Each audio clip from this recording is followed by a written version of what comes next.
up, guys? It's Nick from 7 Watts. So today we're going to talk about how the mod works on a electrical and physical level and how to troubleshoot your controller if it's having issues. We're also going to talk about game compatibility and how to make the controller work for pretty much any type of game with a weapon. So as you know, with a standard semi-automatic pistol, what you gotta do is you gotta keep pulling the trigger in order to get it to fire. Now, what our mod does is it takes the pulling the trigger and holding the trigger down, and it goes electrically through the controller and through our mod chip and tells the controller that it's being pulled really fast. So when you pull the trigger, it sends an electrical signal just regularly. When you pull and hold the trigger with our mod, it sends a signal that you're pulling the trigger really, really fast.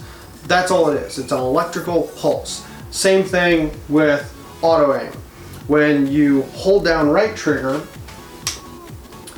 it says, it puts a signal where left trigger is, and it says that left trigger is being used. Same thing with B button.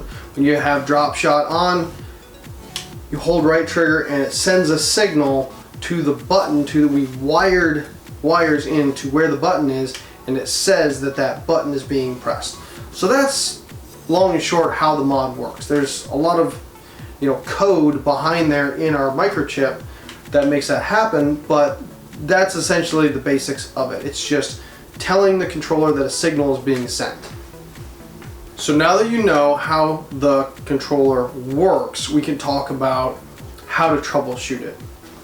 So essentially all troubleshooting comes down to electrical issues and physical issues. Electrical issues, like they sound, are in the circuitry. Physical issues are things like the trigger is getting pulled down, or it seems like a button is and it isn't where it seems like it is. So like I've said up to this point, 90% of issues or more get fixed by doing a mod reset.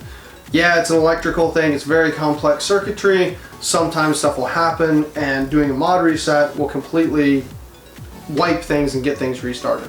If that doesn't fix it, next step is you want to power cycle your controller. So, pull the battery pack, put it back in. That doesn't work, see what it's like to pull out the batteries and power it and connect it just via USB. See if that does anything.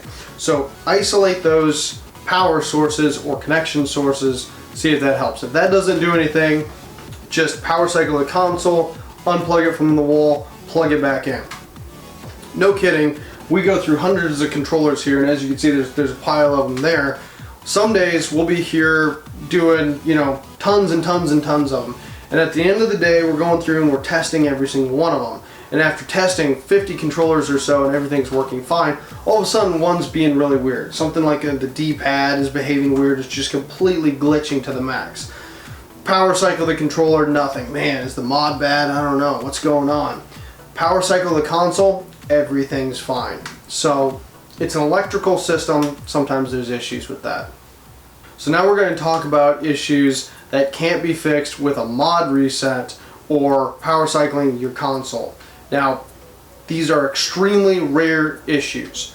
Like, we may have only seen 5 of them out of thousands of controllers, but this is just talking about it and explaining to you, now that you know kind of basically how the buttons work, how an issue like that would happen. So one of the things that we've seen is you'll have the aiming stuck on like that. Now, a little bit more background knowledge. If a button is being pressed, say B button, if that button is being pressed, the controller can't sense that any of the other buttons are being pressed, if it's being held down, or the console can't tell. So if something's gone wrong and you have a button stuck, you aren't able to do a mod reset. So that physical issue is stopping things from being fixed electrically.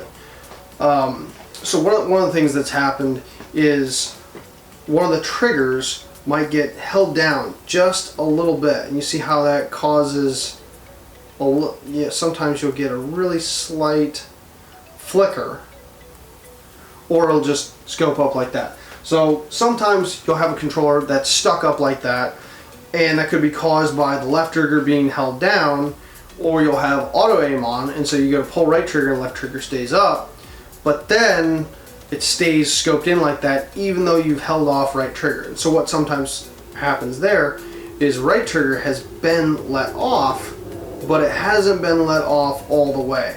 And sometimes that's just due to the play in the triggers here.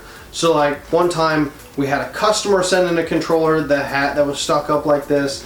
I had a friend who was using one that had this, and then I was modding one that had the exact same thing.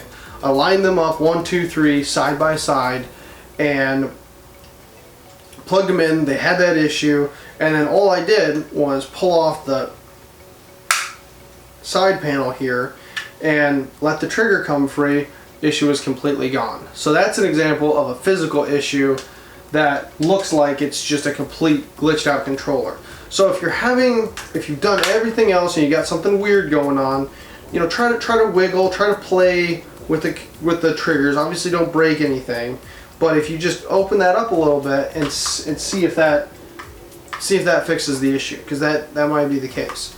Again, if you're having serious issues with your controller, contact our customer support. Please don't return a controller to Amazon angrily and be upset and say things aren't working. We are here for you, okay? We've got your back. So now that you know in principle how the mod works as far as signals being sent about what buttons are being pressed, I want to talk a little bit about game compatibility.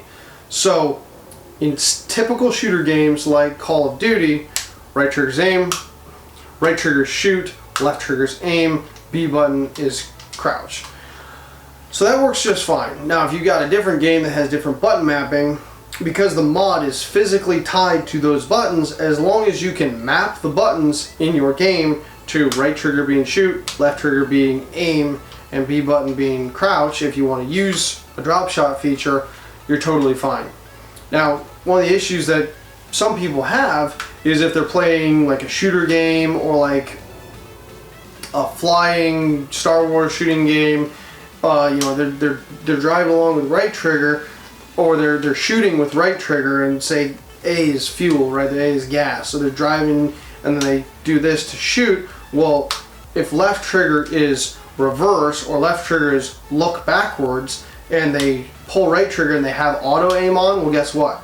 They're driving backwards in Grand Theft Auto or stuff like that. So if you want to use the mod on a game that's using vehicles or something like that, you just got to make sure that when you're doing that, left trigger is aim, right trigger is shoot, and B button is crouch if you want to use that. Otherwise, just, you know, map it differently, or use a standard controller, or use it, you know, with the mods off. And that's pretty much all there is to know about how these work. So I hope you like this video explaining some of the details of the mod controller. Check out our video on the advanced features of the mods. Check out our getting started video if you haven't seen that. And thanks for watching.